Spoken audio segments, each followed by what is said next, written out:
Mega vision news నేను సోను వెంకటేష్ ముందుగా headlines చూద్దాం రెండో విడత పంచాయతీలో 84.93% పోలింగ్ ఓటు హక్కు వినియోగించుకున్న యువత కేంద్రాలను సందర్శించిన కలెక్టర్ సిపి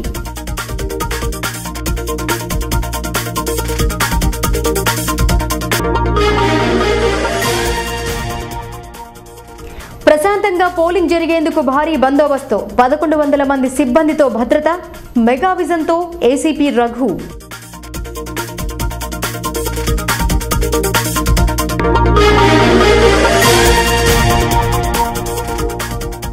అధికారుల తప్పిదంతో నిలిచిపోయిన ఎన్నిక బ్యాలెట్ పేపర్లో లేని అభ్యర్థి గుర్తు కోటగిరి మండలం జల్లాపల్లిలో నెలకొన్న వివాదం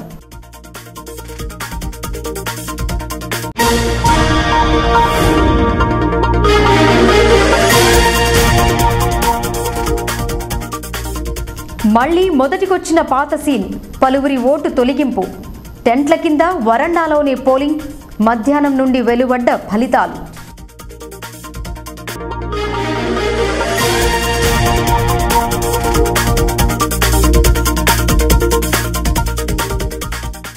నేతల తలరాతను రాసే వజ్రాయుధం ఓటు 18 ఏళ్లు నిండిన వారు నమోదు చేసుకోవాలి జాతీయ ఓటర్ దినోత్సవంపై ప్రత్యేక కథనం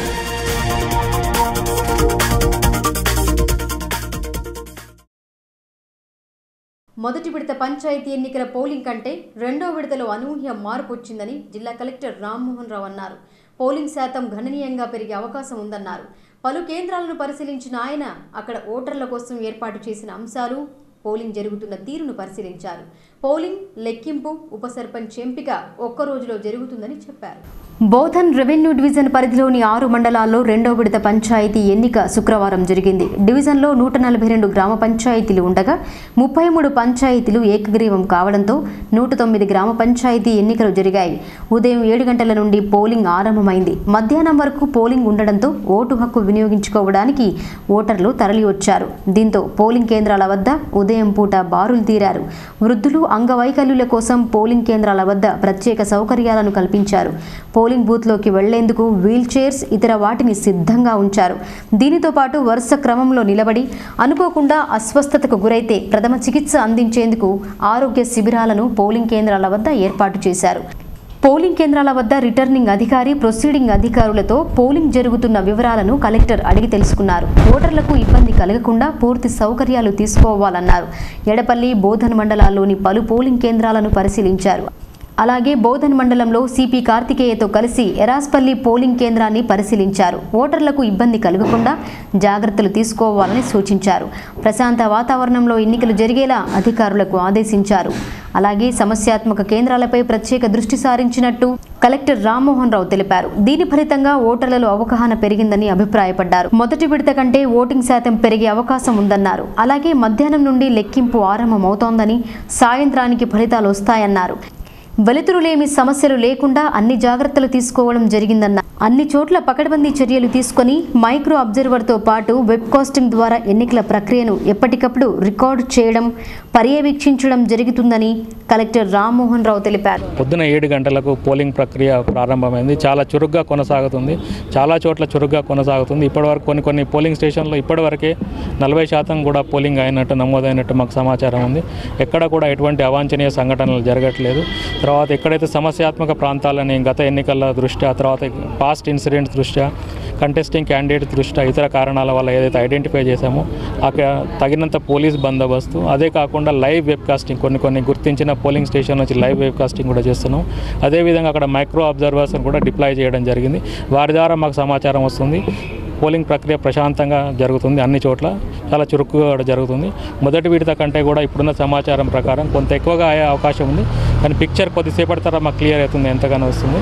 తర్వాత అన్ని అరేంజ్మెంట్స్ కూడా యంత్రాంగం తరఫున, ఎన్నికల యంత్రాంగం కానీ, పోలీసు కానీ, రెవెన్యూ యంత్రాంగం తరఫున అన్ని సదుపాయాలు కల్పించడం జరిగింది. ఓటర్స్కి త్రాగునీరు మొదలుకొని మెడిసిన్స్ కూడా ఎవరికైనా అవసరమైతే ఏఎన్ఎంస్, మెడికల్ స్టాఫ్ కూడా ఉన్నారు, అవైలబుల్ ఉన్నారు. తర్వాత పోలింగ్ 1 గంట వరకు జరుగుతుంది. దాని తర్వాత కౌంటింగ్ ప్రక్రియ మొదలవుతుంది 2 నుంచి. అది అయిపోయిన తర్వాత ఉప సర్పంచ్ ఎన్నిక కూడా సేమ్ డే కంటిన్యూ అవుతుంది. చివరి వరకు చేస్తాం. లైటింగ్ ఎక్కడైతే అవసరమో కౌంటింగ్ వాళ్ళందరూ కూడా లైటింగ్ అరేంజ్మెంట్ తగినంతగా చేయడం జరిగింది. స్టాండ్ బై అరేంజ్మెంట్స్ కూడా చేయడం జరిగింది. ఓటర్లో పూర్తిస్థాయి అవగాహన కల్పించి ఓటు హక్కు వినియోగించుకునేలా ఎన్నికల సంఘం చర్యలు చేపట్టింది. వృద్ధులు, అంగవైకల్యుల కోసం ప్రత్యేక శ్రద్ధ చూపింది. వీల్ చైర్స్, వివిధ రకాల వసతులను ఏర్పాటు చేసింది. కానీ చివరకు టెంట్ల కింద పోలింగ్ నిర్వహించాల్సిన పరిస్థితి ఏర్పడింది.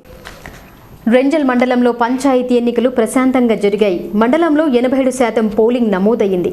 పంచాయతీ ఎన్నికల పరిశీలకుడు వీరబ్రహ్మం మండల పరిధిలోని సాటాపూర్, రెంజల్, కూనేపల్లి, దూపల్లి పోలింగ్ కేంద్రాలను పరిశీలించారు. కూనేపల్లి పోలింగ్ కేంద్రంలో మొదటిసారిగా ఓటు హక్కు వినియోగించుకుంటున్న డిగ్రీ విద్యార్థిని ఆయన అభినందించారు. శతాధిక వృద్ధులు, అంగవైకల్యులు కూడా పెద్ద సంఖ్యలో కేంద్రానికి తరలివచ్చి ఎన్నికలలో పాల్గొని ఓటు వినియోగించుకున్నారు. మండలంలోని 17 పంచాయతీలకు గాను 2 పంచాయతీలు ఏకగ్రీవం కావడంతో 15 గ్రామ పంచాయతీలలో పోలింగ్ ప్రశాంతంగా జరిగిందని ఎంపీడీఓ చంద్రశేఖర్ తెలిపారు. ఎన్నికల సంఘం ఆదేశాల మేరకు అన్ని రకాల ఏర్పాట్లు చేయడం జరిగిందని తెలిపారు.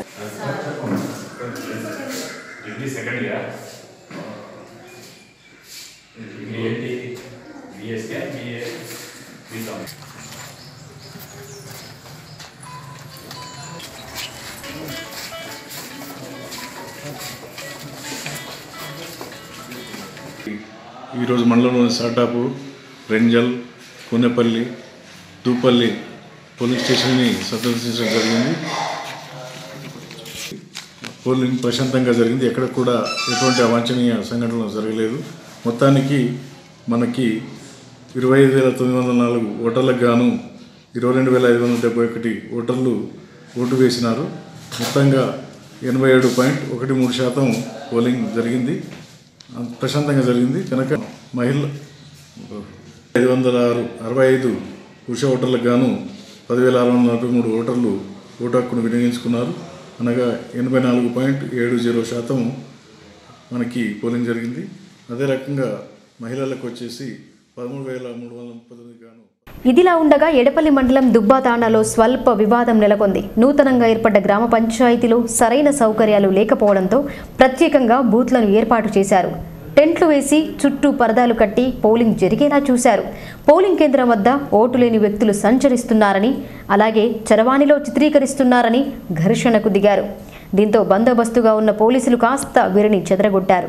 ప్రశాంతంగా పోలింగ్ జరిగేలా చూశారు. ఘర్షణ పడ్డ సమయంలో తాండాకు చెందిన వ్యక్తి సొమ్మతో కింద పడిపోయాడు. ఇలాంటి ఘటన మినహా పోలింగ్ ప్రశాంతంగా సాగింది.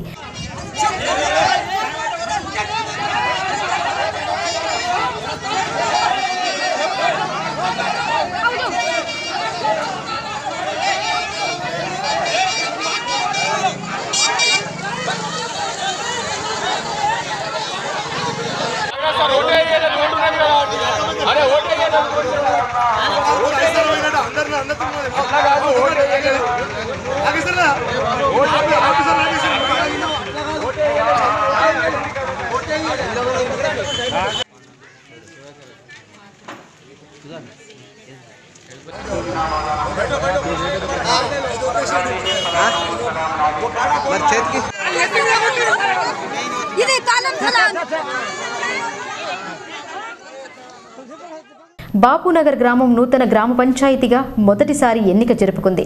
గ్రామంలో 242 ఓట్లు కాగా మెగావత్ సునీతకు 142 ఓట్లు పోలయ్యాయి. ప్రత్యర్థి అభ్యర్థికి 100 ఓట్లు పోలు కావడంతో 42 ఓట్ల తేడాతో సునీత సర్పంచ్గా ఎన్నికైనట్టు ప్రకటించారు. దీంతో ఆమె వర్గీయుల్లో ఆనందం వెల్లువిరిసింది. పలు చోట్ల ఫలితాలు రావడంతో ఆనందంతో సంబరాలు జరుపుకున్నారు. రంగులు చల్లుకొని నృత్యాలు చేస్తూ సంతోషాలతో గడిపారు.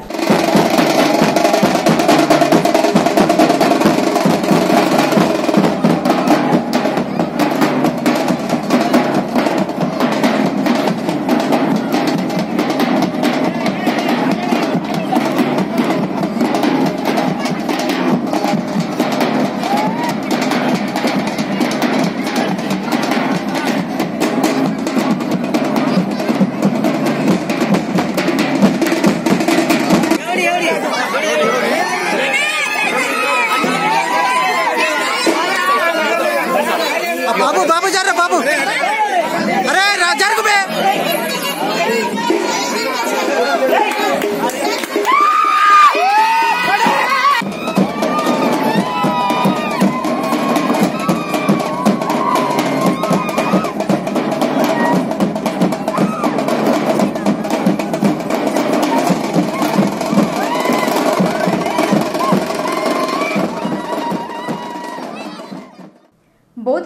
పట్టణంలోని 32 గ్రామ పంచాయతీలలో 89.39% పోలింగ్ నమోదైంది.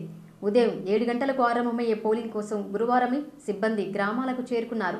నిర్దేశించిన పోలింగ్ కేంద్రాలలో వార్డుల వారీగా బూత్లను ఏర్పాటు చేశారు. ఉదయం నుండి మధ్యాహ్నం వరకు పోలింగ్ సజావుగా సాగింది.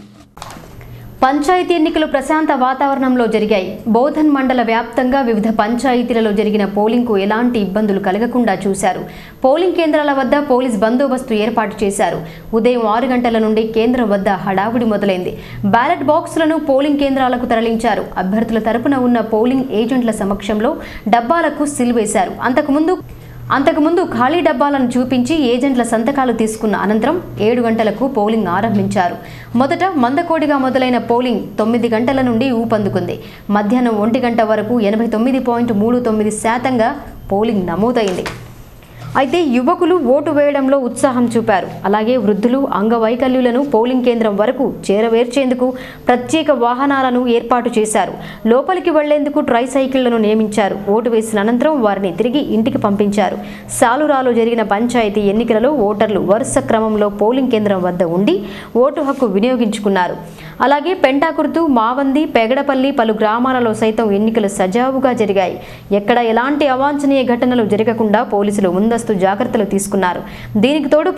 దీనికి తోడు ప్రజలలో ఎన్నిక పట్ల పెరిగిన అవగాహనతో కుటుంబ సభ్యులంతా కలిసి పోలింగ్ కేంద్రానికి చేరుకుని ఓటు హక్కు వినియోగించుకున్నారు. సర్పంచ్ ఎన్నిక కావడం ప్రతి ఒక్క ఓటు ఎంతో విలువైందిగా మారింది.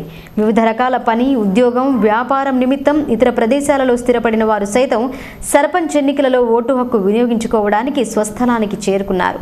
వారికి నచ్చిన అభ్యర్థికి ఓటు వేశారు. బోధన్లోని 38 పంచాయతీలకు 7 ఏకగ్రీవం కాగా 37 పంచాయతీలలో టీఆర్ఎస్ బలపరిచిన అభ్యర్థులే విజయం సాధిస్తారని టీఆర్ఎస్ మండల అధ్యక్షులు ధీమా వ్యక్తం చేశారు.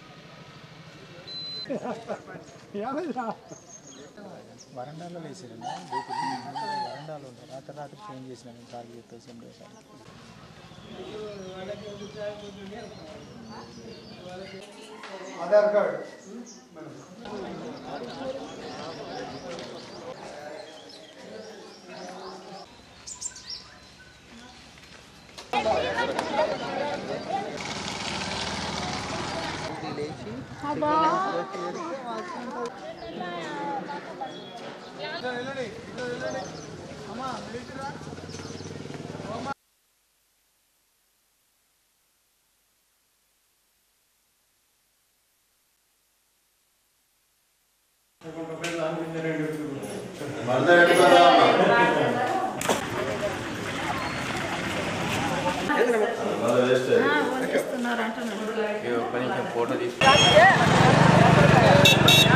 జొర్ర కాదు ఇంకా నీకు అసలు అప్పుడైతే ఇక ఏం లేకుండా ఇక ఇప్పుడైతే ముందుగా ఏమైంది.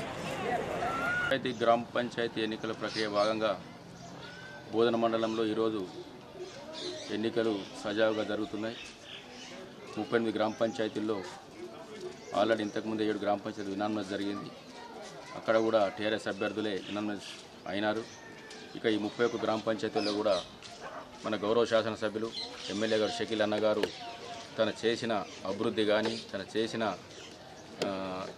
త్యాగమే కానీ ఎవరికి తగ్గకుండా ఈ బోధన్ మా మండలాన్ని అన్ని వేళ మండల ప్రజల్ని కన్నబిడ్డలా చూసుకొని వారి యొక్క కష్టసుఖాల్లో పాలు పంచుకొని బోధన మండలాన్ని అభివృద్ధి పథంలో నడిపించండి. కావున ఈ యొక్క 31 గ్రామ పంచాయతీల్లో కూడా ఈరోజు ఎన్నికల సరళి చాలా బాగుంది. ఖచ్చితంగా 31 టీఆర్ఎస్ అభ్యర్థులు గెలుస్తారని చెప్పేసి ఆశాభావం వ్యక్తం చేస్తున్నాను. ప్రజల నాడి కూడా బాగానే ఉన్నది. ఎందుకంటే కేసీఆర్ గారు తలపెట్టినటువంటి అభివృద్ధి సంక్షేమ కార్యక్రమాలు ప్రజల్లో కోన వెళ్ళినాయి. ఎక్కడ కూడా ప్రజలు నర్వాస్లో లేరు. అందరు సుఖ సంతోషాలతో పింఛన్లు కానీ, ఆపద్బంధు కానీ, రైతు మిత్ర కానీ, రైతు బంధు కానీ, రైతు బీమా కానీ ఏ కార్యక్రమం తీసుకున్నా అధికారుల తప్పిదం ఆ గ్రామం పాలిట శాపమైంది. అన్ని గ్రామాల మాదిరి నోటిఫికేషన్ విడుదలైన నాటి నుండి ఎలక్షన్ సందడి నెలకొంది. పోటీలో అభ్యర్థులు నిలిచారు. వారి గుర్తులు కేటాయించారు. దీంతో అభ్యర్థులు తమను గెలిపించాలని ప్రచారం చేశారు. ఎన్నికల సిబ్బంది సామాగ్రితో పోలింగ్ కేంద్రానికి చేరుకున్నారు. అక్కడికి చేరుకున్న అనంతరం సిబ్బంది నోరు వెళ్లబెట్టారు. పంచాయతీ సమరాన్ని ప్రశాంతంగా జరిపేందుకు అధికారులు కసరత్తు జరిపినా ఒక్కసారిగా వారి డొల్లతనం బయటపడింది. గ్రామంలో పోలింగ్ ఉందని వివిధ ప్రాంతాలలో ఉన్నవారు ఓటు హక్కు వినియోగించుకోవడానికి గ్రామానికి వచ్చారు. పోలింగ్ సిబ్బంది సర్వం సిద్ధం చేశారు. ఏజెంట్లు పోలింగ్ కేంద్రానికి చేరుకున్నారు. అప్పుడు అసలు విషయం బయటపడింది. దీంతో అందరూ నివ్వెరపోవాల్సిన పరిస్థితి ఏర్పడింది. కోటగిరి మండలం జల్లాపల్లి గ్రామ సర్పంచ్ స్థానానికి 3 అభ్యర్థులు బరిలో నిలిచారు. ఉపసంహరణల అనంతరం ఒకరికి రింగు, మరొకరికి కత్తెర, మరొకరికి కప్పు సాసర్ గుర్తులను కేటాయించారు. కానీ పోలింగ్ జరిపే బ్యాలెట్ పేపర్లో కప్పు సాసర్ బదులు బ్యాట్ గుర్తు ఉండటంతో అభ్యంతరం తెలిపారు. అయితే పోలింగ్ సిబ్బందిని స్థానికులు ప్రశ్నించగా తమ చేతిలో ఏమీ లేదని చేతులెత్తేశారు. అధికారుల తప్పిదం కాస్త ఈ గ్రామస్తుల పాలిట శాపమయ్యింది. ఈ విషయాన్ని స్థానిక ఎన్నికల సిబ్బంది ఉన్నతాధికారులకు సమాచారం అందించగా ఎన్నిక నిలిపివేయాలని ఆదేశించారు. ఎన్నిక జరిపించాల్సిందేనని గ్రామస్తులు ఆందోళనకు దిగారు. దీంతో పోలీసులు కలగజేసుకుని వారిని శాంతింపజేశారు. వివిధ ప్రాంతాలలో ఉండి పని చేసుకుంటూ జీవనం గడిపే తాము మరోసారి ఎన్నికలు జరిపితే దూరం నుండి రావాల్సి వస్తుందని పేర్కొన్నారు. ఆలస్యమైనా సరే ఎన్నిక జరపాలని కోరారు. చిన్నపాటి తప్పిదం కాస్త గ్రామంలో ఎన్నికలు లేకుండా చేశాయి. జరిగే ఎలక్షన్ 2వ విడత ఎలక్షన్లో జల్లాపల్లి గ్రామానికి చెందినటువంటి అభ్యర్థి అయిన ఎండి సికిందర్ వారి గుర్తు మారడం వల్ల ప్రత్యర్థి అభ్యర్థి దానికి ఒప్పుకోకుండా ఈరోజే ఎలక్షన్ జరగాలని గ్రామ ప్రజలు కూడా ఈరోజు ఎలక్షన్ కంపల్సరీ జరగాలి. ఈ గ్రామంలో నివసిస్తున్నటువంటి ప్రజలంతా లేబర్ ఏరియా అనే వేరే వేరే స్థావరాల్లో ఉంటూ వాళ్ళని రప్పించడం ఇలా జరిగింది. కాబట్టి మేము ఈరోజే ఎలక్షన్ చేయాలని కోరుతున్నాం. కానీ ఈరోజు మాకు ఎలక్షన్ కంపల్సరీ జరగాలి. జరిగితేనే మేము ఒప్పుకుంటాం. లేకుంటే ఎప్పటికీ ఎలక్షన్ మెంబర్లు కూడా అదే మాట అంటున్నారు. నేను కూడా ఒక వార్డు మెంబర్ని, ఈడ కూడా ఒక వార్డు మెంబర్, ఇలా ఉన్న 4-5 వార్డు మెంబర్లు ఉన్నారు. అందరు వార్డు మెంబర్లు కూడా అదే మాట అంటున్నారు. రాత్రి నుంచి మాకు తెలిసిన కాడ నుంచి మాలో ఉద్రిక్తలు అవుతున్నాయి. ఇలా ఒక ఆఫీసర్ ఉండి అలా చేయడం తప్పు కదా. కల్లూరులో 17th రోజు మేము అడిగినప్పుడు కూడా బాబు మేము చెప్పినాం ఆ బోర్డుని చూసుకోండి వెళ్ళిపోండి అని చెప్పి మాతో వాదోపవాదాలు పెట్టుకోవద్దని చెప్పి మేము పెడతామయ్యా. పెట్టి చూసుకొని మీ పేరు మీరు చక్కని పేరు ఉందా లేదా కనుక్కొని మీరే చూసుకొని అభ్యర్థి ఎవరు పేరు గుర్తొచ్చింది అని అంతా చెప్పేసి చూసినాం సార్. ఇది అంటే 3వ వ్యక్తికి వచ్చేసి 4వ వ్యక్తికి ఎట్లా వస్తుంది సార్, 4వ బ్యాట్ రావాలని అడిగినామని కూడా మేము బయట పెట్టినామయ్యా. నేను ఇంటి నుంచి పెట్టలే, దానివల్ల పెట్టినాం. చూసుకొని మీ గుర్తు మీరు తీసుకోపోయి అని చెప్పేసి పంపించండు సార్. ఇది మినహా కోటగిరి మండలంలో మిగతా పంచాయతీలలో ఎన్నిక ప్రశాంతంగా సాగింది. మండలంలో 76.28% పోలింగ్ నమోదైంది. పోలింగ్ కేంద్రాల వద్ద ఓటు వినియోగించుకోవడానికి పెద్ద సంఖ్యలో వరుస క్రమంలో బారులు తీరారు. ప్రశాంత వాతావరణంలో ఎన్నిక జరిగింది. ఎలాంటి అవాంఛనీయ ఘటనలు చోటు చేసుకోకుండా ఉండేందుకు పోలీసు యంత్రాంగం కష్టపడ్డారు. మిగతా చోట్ల శాంతియుత వాతావరణంలో ఎన్నిక పూర్తయింది.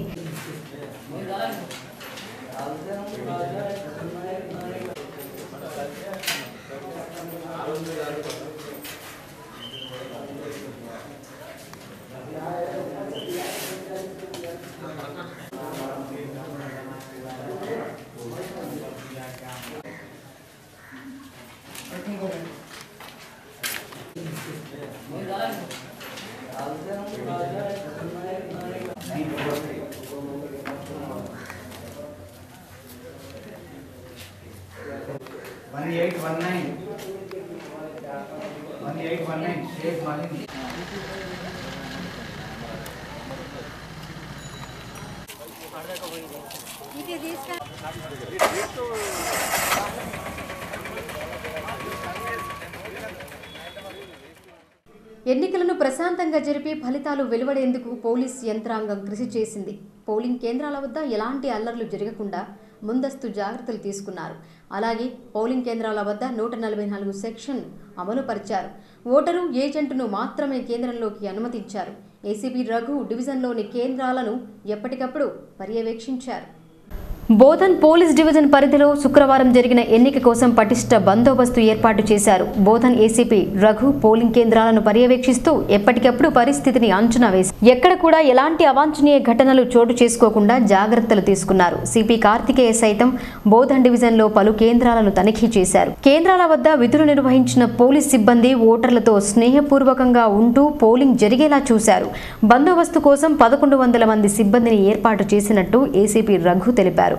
సమస్యాత్మక కేంద్రాలను గుర్తించి అక్కడ ప్రత్యేక బలగాలను మోహరించినట్టు చెప్పారు. శాంతియుత వాతావరణంలో ఎన్నికలు జరిగేలా చర్యలు తీసుకున్నామని వివరించారు. ప్రశాంతంగా ఎన్నికలు జరిగేలా పోలీసులు జాగ్రత్తలు తీసుకున్నారు. ఈ రెండవ విడత గ్రామ పంచాయతీ ఎలక్షన్స్ బోధన్ డివిజన్ పరిధిలో జరుగుతుంది. దీంట్లో ప్రశాంతంగా ఎన్నికలు జరపడానికి రిజల్ట్స్ డిక్లేర్ చేయడం కొరకు ఎటువంటి అవాంఛనీయ సంఘటనలు జరగకుండా మరియు ప్రజలు స్వేచ్ఛాయుత వాతావరణంలో వాళ్ళ ఓటు హక్కును వినియోగించుకోవడానికి అనుకూలంగా ఉండడం కొరకు సుమారు 1100 మంది సిబ్బందితోటి ఈ బందోబస్తును నిర్వహించడం జరుగుతుంది. ప్రతి చోట కూడా సఫిషియెంట్గా ఫోర్స్ను డిప్లాయ్ చేసి ఎక్కడ కూడా ప్రజలకు ఇబ్బంది కలగకుండా క్యూ లైన్లు మెయింటైన్ చేయడం కానీ 100 మీటర్స్ 200 మీటర్స్ లైన్స్ మెయింటైన్ చేయడం కానీ జరుగుతుంది. ఈ ఎన్నికలు స్వేచ్ఛాయుత వాతావరణంలో ప్రజలందరూ వినియోగించుకొని వాళ్ళ ఓటు హక్కు వినియోగించుకోవాల్సిందిగా ప్రజలందరూ కోరుచున్నారు. ఓట్ల గల్లంతు సీన్ పంచాయతీ ఎన్నికలలో సైతం పునరావృతమైంది. ఎంతో ఆశగా ఓటు హక్కు వినియోగించుకోవడానికి ఓటర్లు పోలింగ్ కేంద్రానికి వస్తే నిరాశ మిగిలింది. దీంతో ఓటర్లోని ఉత్సాహం కాస్త ఆవిరైపోయింది. పలు చోట్ల సరిపోయే గదులు లేకపోవడంతో పరదాలు, మరికొన్ని చోట్ల బహిరంగంగా ఓటు వేసే పరిస్థితి ఏర్పడింది. ఓటరు తాను వేసే ఓటు రెండో మనిషికి తెలియకుండా ఉండేందుకు స్వేచ్ఛగా నిర్ణయం తీసుకోవడానికి వీలుగా అవకాశం ఉంటుంది. మనుషులు కనిపిస్తే ఆ ప్రభావం కాస్త ఓటరుపై పడే అవకాశం ఉంటుందని పరోక్ష పద్ధతిలో ఓటింగ్ జరుపుతారు. ప్రత్యక్షంగా జరిపితే అనేక రకాల అంశాలలో ఓటరుపై ప్రభావం చూపుతాయని భావించి ఈ నిర్ణయం తీసుకున్నారు. ఎన్నికల కమిషన్ ఏర్పాటు చేసిన 3 పక్కల అట్టను ఓ మూలన ఏర్పాటు చేసి ఓటు వేసే వ్యక్తిని అనుమతిస్తారు. కానీ కొన్ని పోలింగ్ కేంద్రాల్లో గదుల కొరత వల్ల పరదాలను ఏర్పాటు చేశారు. మరికొన్ని చోట్ల ఏకంగా వరండాలోనే పోలింగ్ జరిపారు. పోలింగ్ సిబ్బంది సైతం పలు చోట్ల ఇబ్బంది పడ్డారు. మరికొన్ని చోట్ల ఏర్పాటు చేసిన పోలింగ్ కేంద్రంలోకి వెళ్లేందుకు సరైన దారి లేకపోవడంతో చెక్కను వేసి లోపలికి వెళ్లేలా చూశారు. ఇలాంటి దృశ్యాలు ఎన్నో ఎన్నికల సందర్భంగా కనిపించాయి. మరోపక్క ఓటర్ స్లిప్ తీసుకుని వచ్చినా ఓటు లేకపోవడంతో కొందరు నిరాశ చెందారు. ఓట్లు వెయ్యాలి, ప్రజాస్వామ్యాన్ని కాపాడాలి అంటూ ఊదరగొట్టే డాంబారికాలు చేసే అధికారులు మాత్రం ఓటు గల్లంతు కాకుండా చూడలేకపోతున్నారు. మున్ముందు ఇలాంటి పరిస్థితి తలెత్తకుండా జాగ్రత్తలు తీసుకోవాలని కోరారు.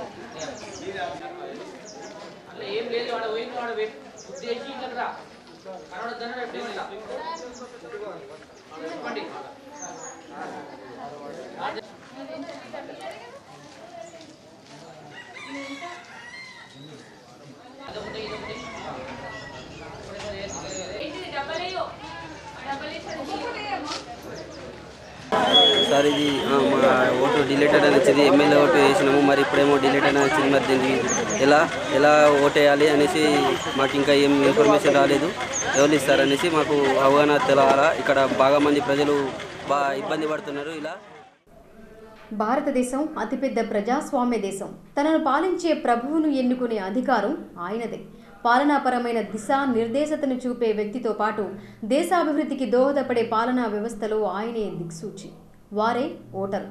18 సంవత్సరాలు నిండిన వారు ప్రతి ఒక్కరూ ఓటరుగా పేరు నమోదు చేసుకోవాలని, విధిగా ఓటు హక్కు వినియోగించుకోవాలని, ఎలాంటి ప్రలోభాలకు లొంగకూడదని జాతీయ ఓటరు దినోత్సవం రోజున ప్రతిజ్ఞ చేయించారు. జాతీయ ఓటరు దినోత్సవంపై ప్రత్యేక కథనం. ప్రజాస్వామ్య భారతదేశం ఓటు ప్రజల చేతిలో వజ్రాయుధం. నేతల తలరాతలను రాసే ఆయుధం ఓటు. నచ్చిన వారిని అందలమెక్కించి ఎవరికి పాలనాపరమైన పగ్గాలు అప్పగించాలో ఓటరు నిర్ణయించాల్సిందే. రాజ్యాంగం ద్వారా ఈ హక్కు మనం పొందుతున్నా ఒకప్పుడు ఇది కాస్త కాస్ట్లీగానే ఉండేది. 1920 నుండి ఓటు ద్వారా ఎన్నిక జరుగుతున్నా అందరికీ ఓటు హక్కు ఉండేది కాదు. కనీస విద్యార్హతతో పాటు కనీస పన్ను చెల్లించే వ్యక్తులకు మాత్రమే ఓటు హక్కు ఉండేది. మొదట ఈ విధానం అనంతరం 1935లో మహిళలకు ఓటు హక్కు కల్పించారు. అనేక సంస్కరణల ఫలితంగా నాయకత్వంగా ఉన్న ఓటర్ల సంఖ్య నేడు గణనీయంగా పెరిగింది. మొదట్లో 20 లేదా 30% పోలింగ్ నమోదైంది. అనేక అవగాహనల అనంతరం ప్రస్తుతం 60 నుండి 90% పోలింగ్ చేరింది. ఓటు విశిష్టతను వివరిస్తూ విస్తృత ప్రచారం జరపడంతో ప్రజల్లో అవగాహన పెరిగింది. 2011 నుండి దీన్ని అధికారికంగా జనవరి 25న జాతీయ ఓటరు దినోత్సవంగా జరపడం ఆనవాయితీగా వస్తోంది. అయితే ఈ సంవత్సరం జాతీయ ఓటర్ దినోత్సవం రోజున బోధన్ రెవెన్యూ డివిజన్లో పంచాయతీ ఎన్నికలు జరగడం విశేషం. ఓటర్ దినోత్సవాన్ని పురస్కరించుకుని జూనియర్ కళాశాల మైదానం నుండి అంబేద్కర్ చౌరాస్తా వరకు ర్యాలీ నిర్వహించారు. ఆర్డీఓ గోపిరాం, బోధన్ తహసీల్దార్ రామకృష్ణలు ఈ ఊరేగింపులో పాల్గొని అంబేద్కర్ చౌరాస్తాలో ప్రతిజ్ఞ చేయించారు. అధికారికంగా దేశవ్యాప్తంగా ఈ వేడుకను నిర్వహిస్తూ అందరిలో అవగాహన కల్పిస్తున్నారు.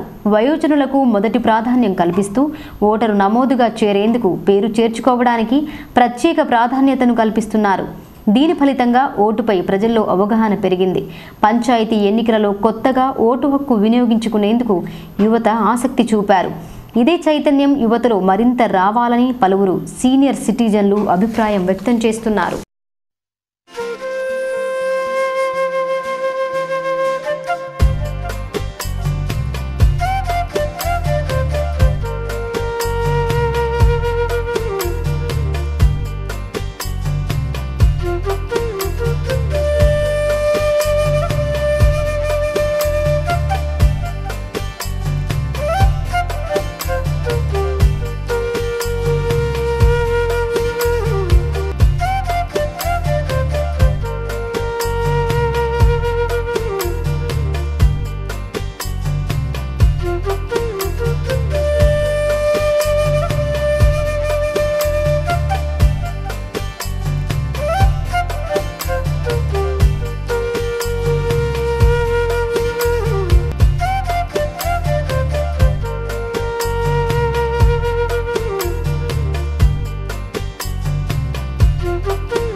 ఇక వార్తలు ముగించే ముందు హెడ్లైన్స్ మరొకసారి.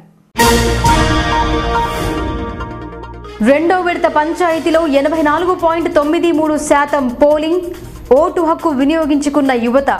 కేంద్రాలను సందర్శించిన కలెక్టర్ సిపి.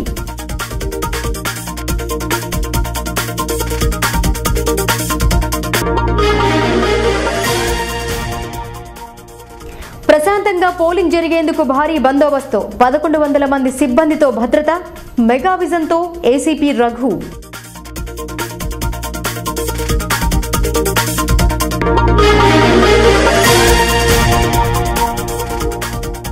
అధికారుల తప్పిదంతో నిలిచిపోయిన ఎన్నిక. బ్యాలెట్ పేపర్లో లేని అభ్యర్థి గుర్తు. కోటగిరి మండలం జల్లాపల్లిలో నెలకొన్న వివాదం.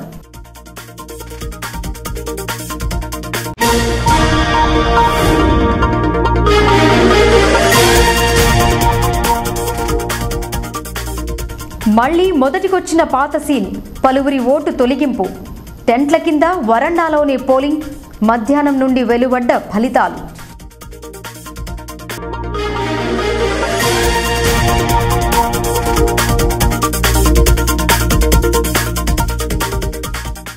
నేతల తలరాతను రాసే వజ్రాయుధం ఓటు. 18 ఏళ్లు నిండిన వారు నమోదు చేసుకోవాలి. జాతీయ ఓటర్ దినోత్సవంపై ప్రత్యేక కథనం.